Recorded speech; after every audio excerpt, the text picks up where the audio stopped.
Hey, welcome. We are literally bathed in light every single moment of our lives. It's coming from the sun, from the lamp on your desk, from the screen you're looking at right now. But have you ever really stopped to think about what it is? Well, let's flip the switch on our curiosity and find out. Right? It's one of those things that's so common, so everyday that we take it for granted. But the reality behind it is absolutely fascinating. So that's what we're going to do right now. We're going to break it all down. So first things first, what is light? Really, before we get into all the weird and wonderful stuff, we've got to start with a basic definition.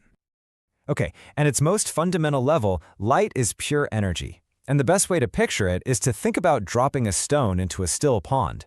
You know those ripples that spread out? Light travels kind of like that, as waves of electromagnetic radiation.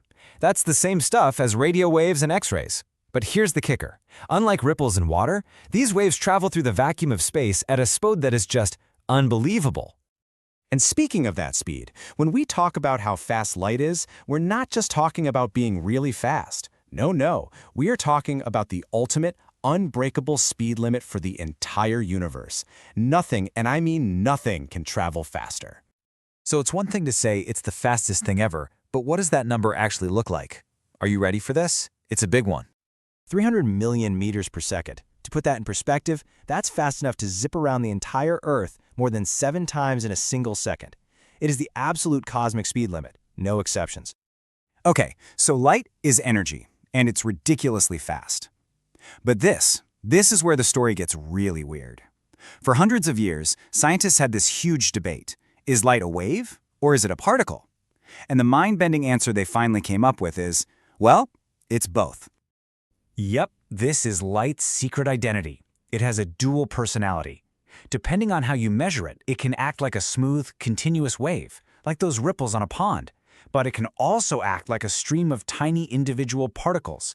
You can almost think of them as microscopic bullets of energy. When we're thinking about light as a wave, the most important thing is its wavelength. That's just the distance from the peak of one wave to the peak of the next. And you know what that determines? Color. A long, stretched-out wave gives us red, while a shorter, more bunched-up wave gives us blue or violet. Now let's flip the coin and look at light as a particle. We call these little guys photons, and each one is a tiny, self-contained packet of pure energy. It's these little photon packets slamming into a solar panel that knock electrons loose and create electricity. And it's also those individual photons hitting the back of your eye that allow you to see anything at all. So we've got this super fast wave particle thing figured out. But how does all that science translate into you, right now, seeing the world around you? The answer is simpler than you might think. It's all about the bounce. The whole process is actually pretty straightforward. First, a light source, like the sun, shoots out a ton of photons. Those photons zoom across space and hit an object, let's say a red apple.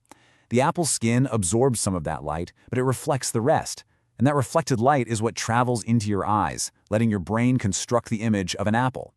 Think about that for a second. You aren't really seeing your phone or your desk or your friend's face. What you are actually seeing is the light that traveled from a source, bounced off of that person or object, and ended its journey inside your eye. All vision is just the act of catching reflected light. Wild, right? And this is how color works. A leaf looks green for a very simple reason. Its surface chemistry is great at absorbing all the other colors, but it reflects the green wavelengths right back at us. And the sky?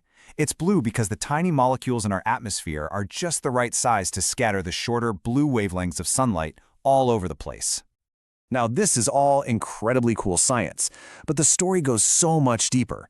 Light isn't just some neat phenomenon. It is, and this is no exaggeration, the engine of all life and is absolutely essential to our world.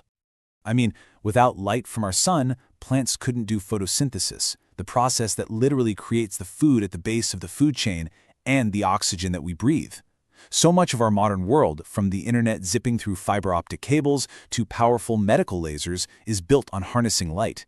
And of course, without it, we wouldn't be able to see a thing.